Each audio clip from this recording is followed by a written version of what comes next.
Hey y'all, it's me Marty. Welcome to another video. So,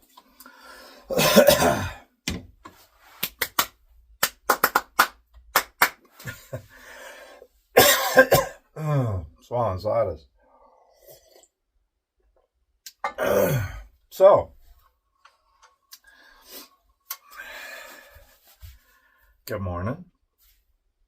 Happy Wednesday. And Merry Christmas. Christmas in June, I'm calling it. So I am home. I've been home for a couple of days, got home Monday, and I'm home. I might go out Friday or I might go out Monday. We'll see. My truck's getting worked on. Lots of big repairs on my truck and stuff. So, but yeah, we'll see. Enjoying time at home with my wife and family and just resting, relaxing, but also doing chores and projects and getting out here and doing a little bit of woodworking. Every time I'm home, I try to get out in the shop and do a little scrolling and make some sawdust. This feels good, smells good. You smell the dust and create some things and just have some fun. So this morning, I just wanted to show you some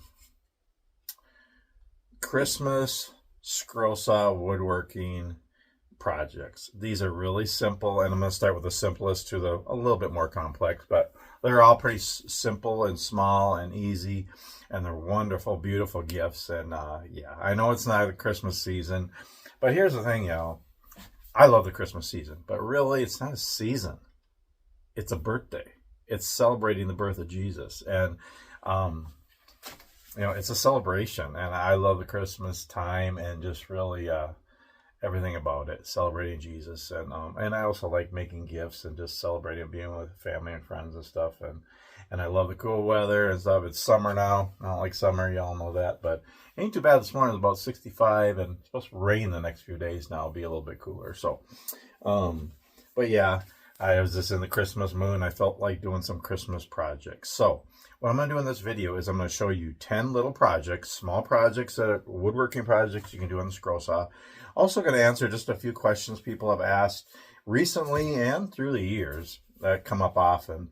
And just some little Marty's quick tips, I'm calling them, and just some different things. So, and please watch all the way through to the end if you like this video. And because at the end of the video, I'm just going to show a bunch of pictures of different things I've made through the years, Scrollsaw woodworking projects that are specifically Christmas things.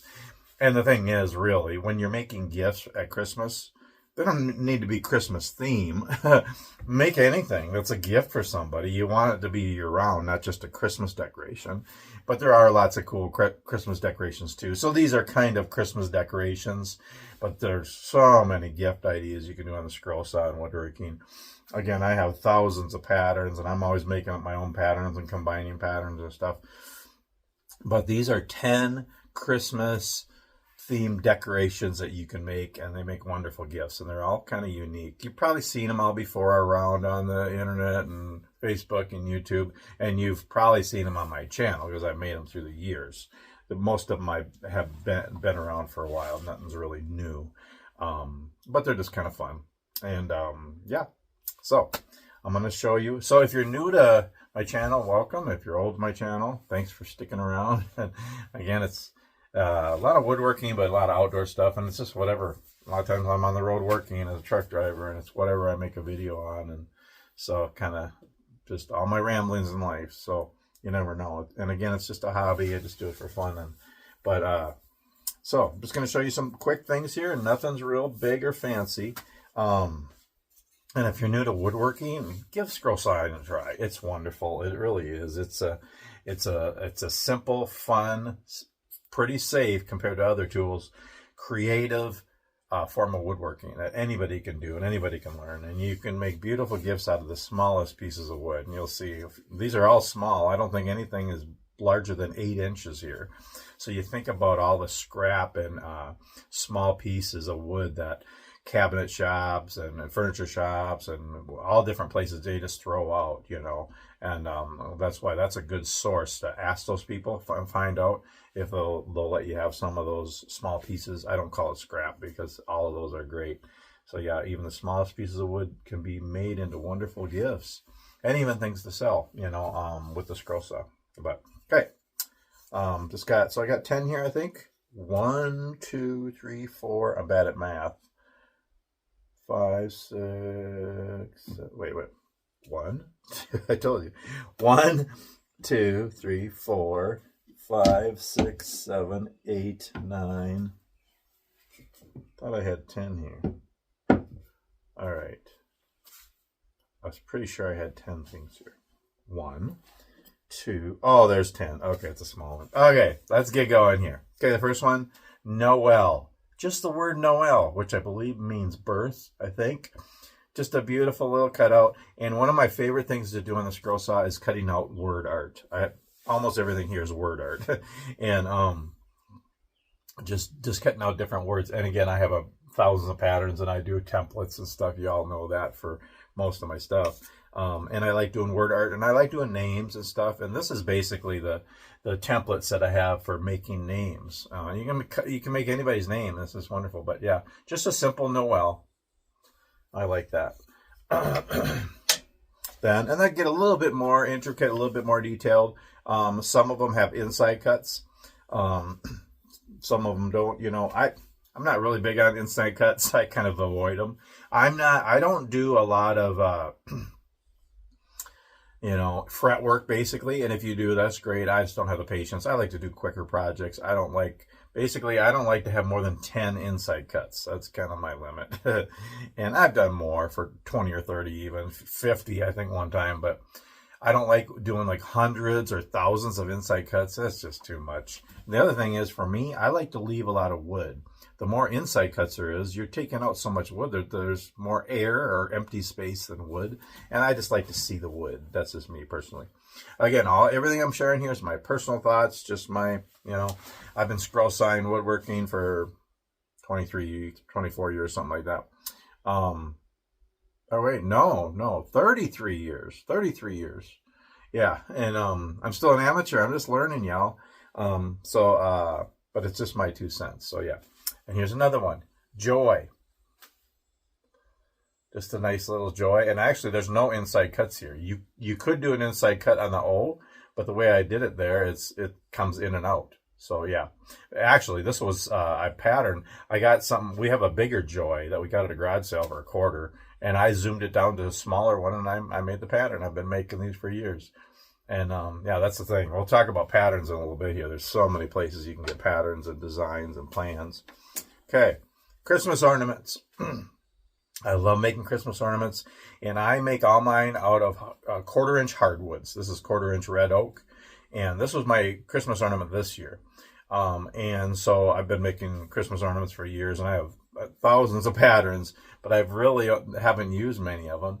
And I like to make my own patterns. So in the last 10, 15 years or so, I've tried to make a new pattern every year, and then I make a couple hundred Christmas ornaments and give them away as gifts. But yeah, Christmas ornaments are really fun. I really enjoy making those. And 3D stuff, compound stuff is really fun, where you cut one plane and then the other plane. And this is one of my favorite things. It's nothing new. None of this is new, y'all. 3D reindeer. And again, there's 2 or 3 different patterns out there in the world for these. This is my favorite because it's really simple. It's not as brittle as some of the other patterns. I like this design, and it looks cool. It's easy to make, and it's just fun. And I like to make them out of different woods. So yeah, basically you cut one direction, and then you cut the other direction, and it ends up it's 3-dimensional. So, and I like to cut them out of different woods, and I usually just leave them natural, but you could put little eyes on there, a little nose. You could paint these. You could put ribbons on them. One thing I think I'm going to do this year, I was going to do it last year, but I'm going to make one for all of our kids and grandkids. So I know a few of you are watching. So, but well, what do you call it?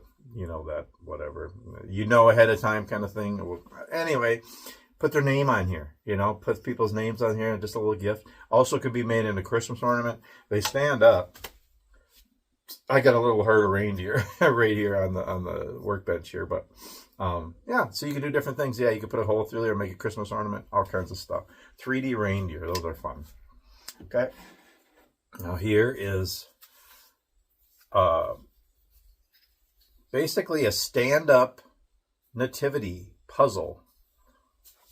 So it's kind of the manger, cave, grotto, whatever you want to call it, with a star, and then Mary and Joseph and Jesus there. And you can do these different ways too. It's basically a stand-up puzzle, or you can lay it down. You can stain them different colors so they stand out. You could paint them different colors.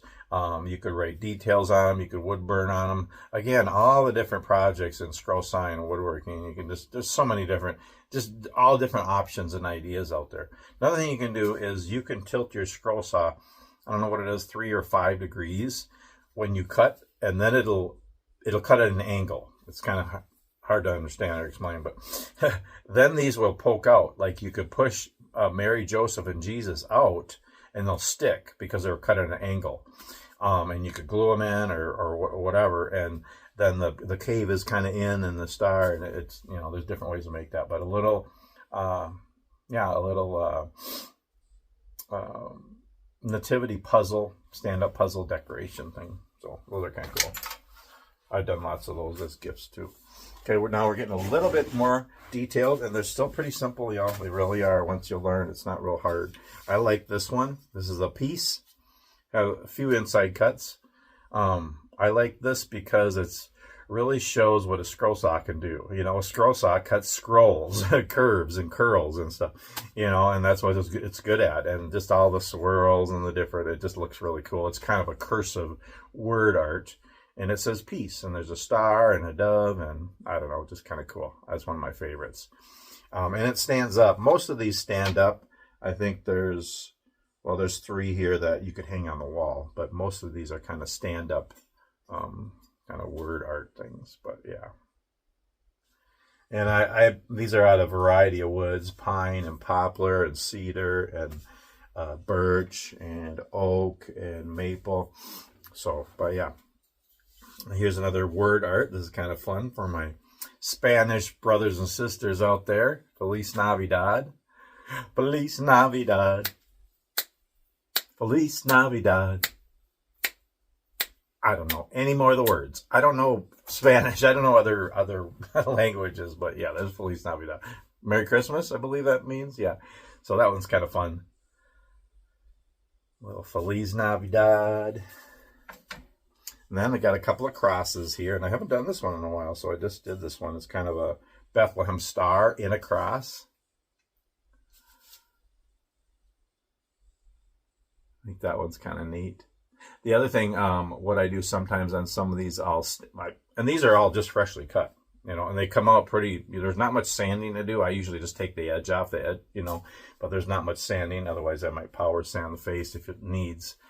But I'll put just a clear coat, or I'll stain them, or sometimes I'll even do painting, some little different things on them. But yeah, that's a pretty, like, Bethlehem star cross. Here's another cross. This is a kind of a different, unique one. It's a Merry Christmas cross. I've done this one a few times, and what I usually do is I paint it green, and just on the front, not the edges. I leave the edges in the back natural, but I'll paint the front green. It looks kind of cool. So that's kind of fun, a Merry Christmas cross. And then the last one, A Joy to the World. That one's fun too. It's a few of these are really fairly old patterns. These are from like back in the 90s and 80s and maybe even older. I'll just cut out a poplar, and that, so yeah, the last few are ones you would hang on the wall. But yeah, just kind of fun. You know, just some different ideas, different Christmas decoration, gift ideas. It's never too early, y'all. If you like woodworking, if you enjoy scroll sawing, start now and make gifts, and then you're not stressed or rushed at Christmas time. Just enjoy making them and make wonderful gifts. If you sell stuff, I don't do that anymore, but if you sell stuff, you get a head start too for craft shows for the fall or whatever. Start now, you know, don't wait till November or December to do Christmas stuff, you know. But yeah, just lots of little ideas. And there's tons more you can do. I just felt like doing some scroll sawing. And I was in a Christmassy mood, and I'm kind of in the Christmassy mood all year. But yeah, I just felt like making some stuff and just showing you a few. I'm going to answer a few questions and just a few quick tips. And then again, please watch all the way through the end, because there's going to be a whole bunch of pictures at the end of other Christmas theme projects I've done through the years. Okay, a few questions here. I need to drink another drink of coffee here. Oh yeah, love my coffee. Patterns. Like, where do you get patterns? Well, there's tons of places to get patterns. I mean, think outside the box. There's Scrollsaw magazines, there's woodworking magazines, there's books and pattern catalogs, and I mean, so many magazines out there. Also online, you know, you can buy patterns, you can get free patterns, you can look on Facebook in Scrollsaw and woodworking groups, and you know, there's patterns and plans, and some of them are free, some you buy. You know, there's all kinds of stuff you can buy out there, lots of free stuff. And the thing is here, one of my favorite ways, well, two ways really, just look at other people's projects. You know, look on Facebook, look on YouTube at things that people are making, and just jot it down, and then make your own version of that or whatever. I mean, I know everybody can't do that, but I can just look at a picture and just kind of draw it and make my own unique design. And we're going to talk about being unique in a minute too. But yeah, and so look at other people's things. What is everybody else making? And just make a list. And I have a list of tons of things I want to make if I ever have more time in the shop. But yeah, and just Google clip art. Just put in clip art of anything you want to do. A fish. Put in a black and white clip art of a fish, and you'll get tons of ideas and all different options. And, you know, download them, print them off, and you can make your own patterns, you know, and use patterns that are out there, but also tweak them to your own. There's tons of places to get patterns, and also there's other what do you call it, other formats or whatever. You know, stained glass window patterns are really good for scroll sawing and doing intarsia and segmentation and all that. I mean, I get ideas looking on billboards, driving down the highway, you know, for ideas for and little quotes and word art and shapes and sizes and themes and different holidays and different. You know, there's different things that are popular in different times and stuff. And, but yeah, there's tons of places, all kinds of places you can get patterns. And I like to find older books and magazines that have older patterns. And I have stacks and stacks of older patterns that I want to do. And I've started to do some of those. Bring back some of the older ones, like these here, the Rudolphs. Those are really old patterns. They're from the 80s, 70s, I think. I think my Uncle Don or Grandpa Mort made them. You know, things like that, just fun things. This past Christmas and the last couple of Christmases, I did some of the older patterns. But yeah, look for older ones. Look at thrift stores and you know, Goodwill and you know, garage sales for older magazines and books that they practically give away. You know, there's all kinds of places to find patterns. What's a good beginner scroll saw? Again, these are just my tips, y'all. They're just my 2 cents. This is Marty's quick tips here. You know, you can go buy a brand new beginner scroll saw for $50, $100. And they're fine. And the mid-price brand new saws are like $500. The expensive ones are around $1,000 or more. But I like used saws. They're made out of metal, so they last. And if they're built good, I'd rather have older ones. And you know, I like Delta.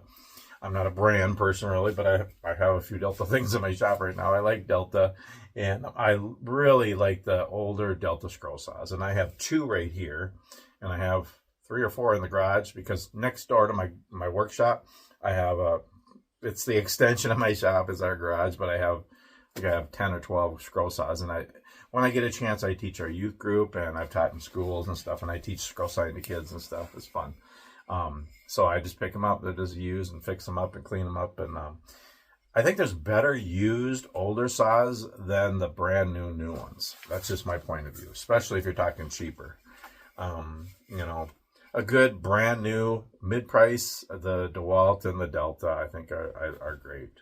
The higher end ones, like $1,000 ones, Excalibur and Hawk and all those. But the cheaper ones, the brand new ones like the Wen and I don't know, a couple other cheaper brands, but I'm not crazy about them. But they're good enough to start.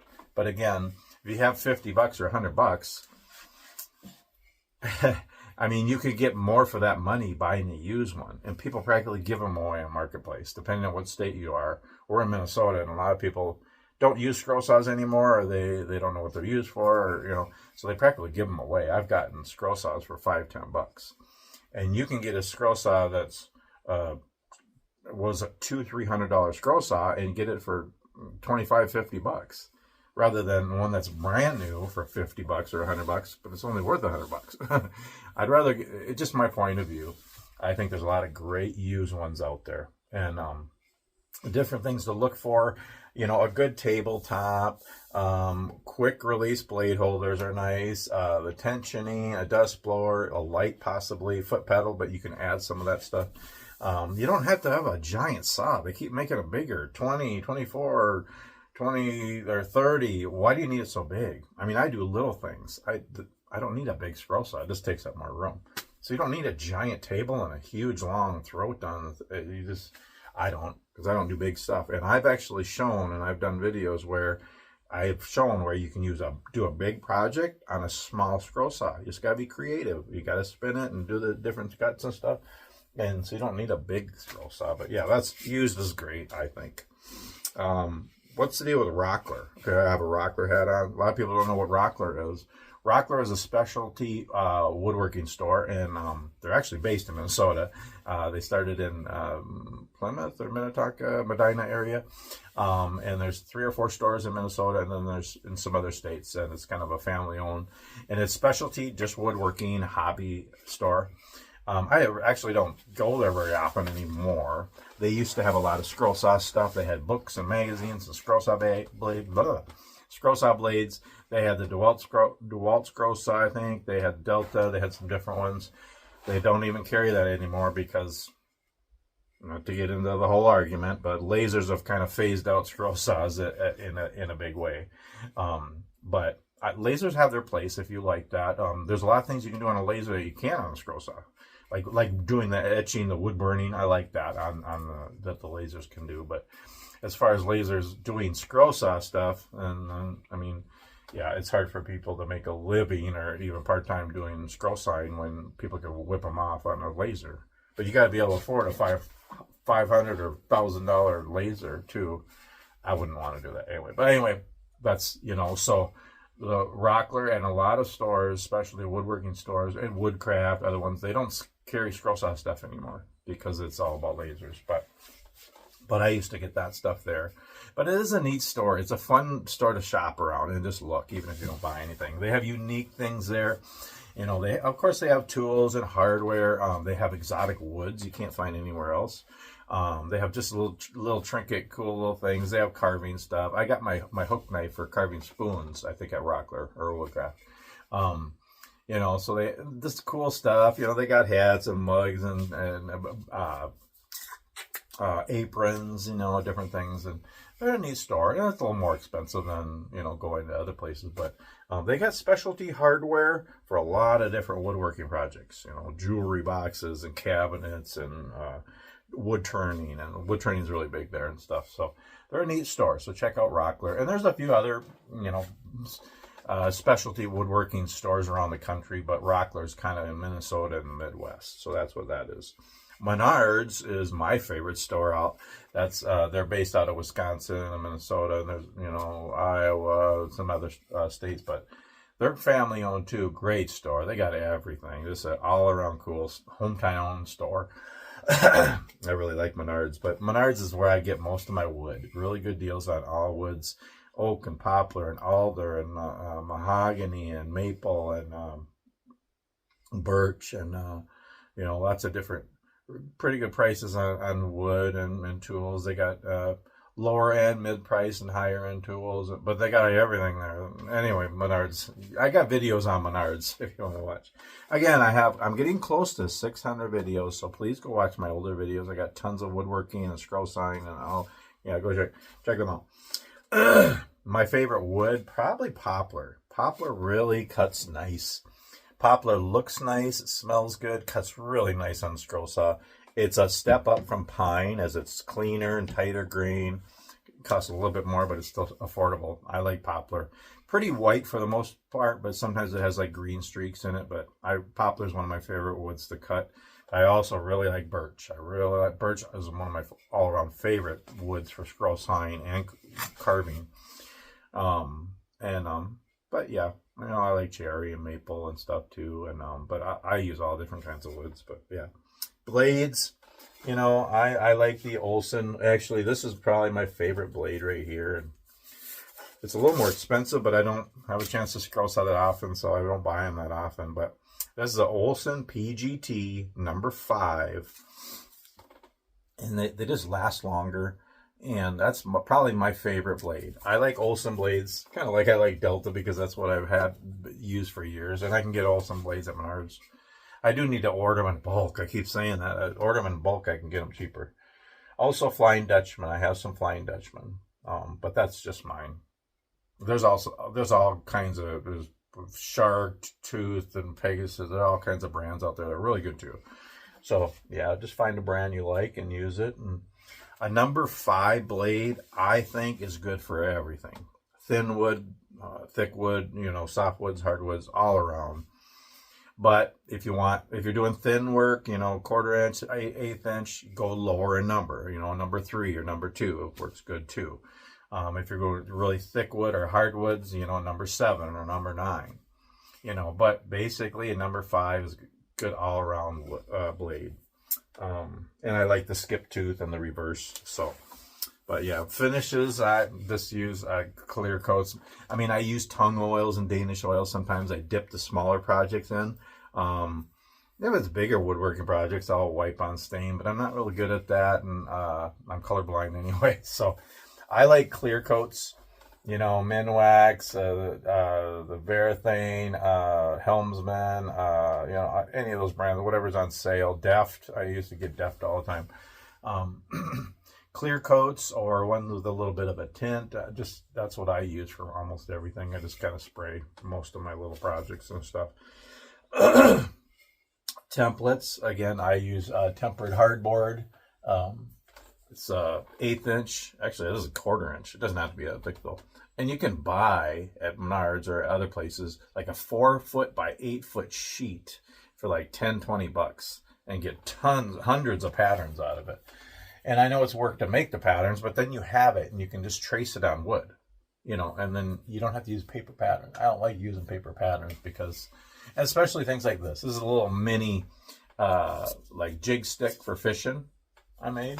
That one there's no inside cuts. You just trace around it. And here's a wood mallet pattern I made. It's simple. Why use a paper pattern if you can just draw it on the wood quick? Then you don't got to worry about printing out patterns, taping them on, gluing them on, spray adhesive, taking them off. I don't like all that stuff, but if you do, that's fine. And if it's a more intricate pattern or something that I'm only going to do once, I'll use a paper pattern, and I have.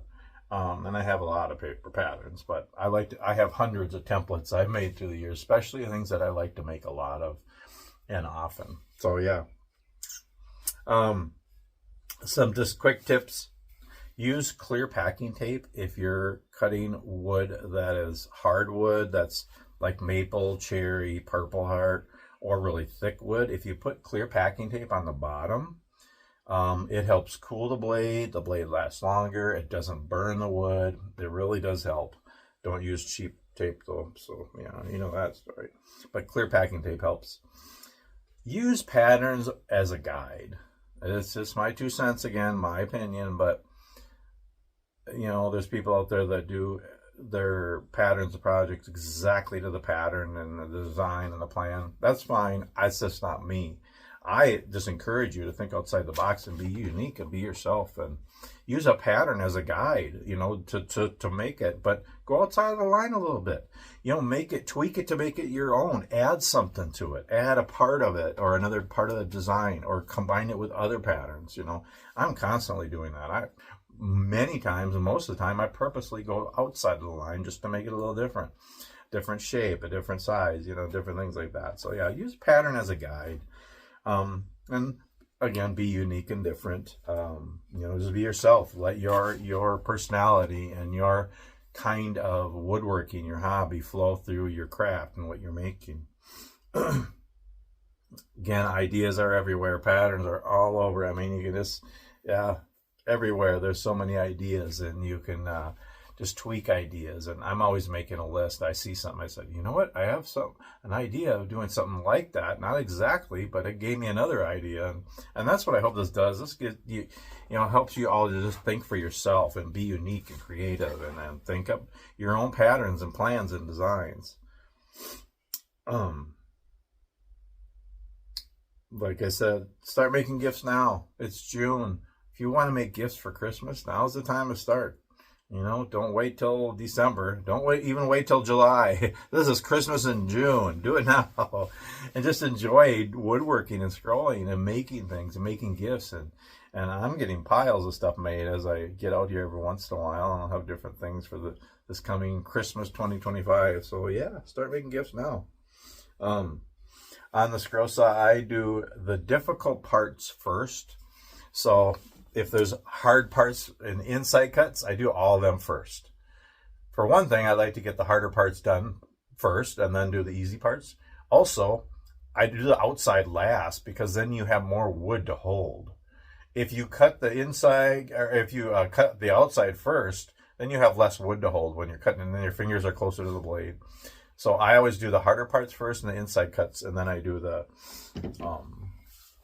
outside of the project, the pattern, last. Another thing, keep your table sanded and smooth. I do that every once in a while. I'll sand my table, and then I put Johnson Paste Wax, a little can I've had for years. I just put that on. It makes it nice and smooth, because then your projects, move easy as you're cutting. Again, I have a shop vac hooked up to mine. I don't have it on right now, but that kind of helps suck some of the dust. I have a foot pedal, so because then your hands are free, you push the pedal to start it and stop it. I have my scroll saws. All of them are on rolling benches, and they're angled. The back of the scroll saw is tipped up so that you're looking down at your wood more. And that's how they make most scroll saws nowadays. They realize it's good to have it angled. It's just better for the neck and back. And also I have a swiveling stool here that I sit and scroll saw in. It's comfortable.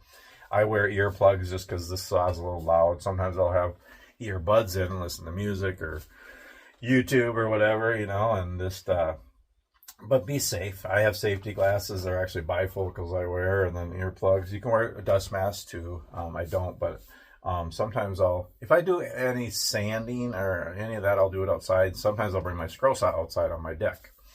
And then the dust is out there, but I should wear a dust mask. I got a couple of them here, but yeah, you wear a dust mask. Just be safe, and keep your fingers on the sides, not in front of the blade. Take it slow. Just enjoy it. Again, every little piece of wood can be made into something, and just be unique, be yourself, and be creative and have fun, doing your woodworking hobby and your scroll sawing and making gifts for people and stuff. So, and I have accessories by my scroll saw here. I have all my blades here. I have a pliers. I have some nail sets and a little washer and a blade and pencils. I have a little mini drill press right next to it. I have an extra light. I have a little fan. I mean, just different accessories by my scroll saw. Again, I have a 10 by 24 workshop. You can watch my quick tour I did earlier this year, or the one I did in January or February. It's like an hour long if you want to see the tour of my thrifty little shop I put together. But everything revolves around my scroll saw, because that's what I like to do the most. So, but yeah. And I have piles of projects here already traced out, ready to cut someday. I have things on my workbench that I've cut recently. I have things that are ready to sand. I'm in the middle of a bunch of different projects. I don't get out here very often, work a lot, but someday I'll be out here more. And it's just fun. It's nice to have a little workshop and just enjoy it when I can. And I love to make gifts and for people. So I think that's about it. Sorry, I didn't want to make this real long, but wanted to make it just kind of fun, show you 10 little Christmas themed projects you can make to get started early, and also just answer a few questions and some tips and stuff. Yeah, so now I'm just going to play some pictures of different things I've made through the years. Again, I've done videos showing all the things I've made, hundreds of different things I've made through the years. I take pictures of everything I make so that way I can show people if they want one, I can make them again or whatever. But I'm going to just put at the end of this video pictures that are more Christmas themed decorations. So hope you enjoy seeing those. And yeah, give this a like if you like it. Subscribe if you like my channel. And yeah, this is probably the one woodworking video I'll do this weekend. We'll see. I got a couple we'll see. But tomorrow morning I might actually do a twig stove coffee thing in my Coleman little cave on the front of my shop, and do a twig stove and burn some wood and make coffee, and just because I haven't done that forever. And so I might do that tomorrow morning in the rain as it's cool. We'll see. But anyway, I might do more woodworking projects too. We'll see. But hope you enjoy this one, and we'll see you on the next video. Have a wonderful day and Merry Christmas.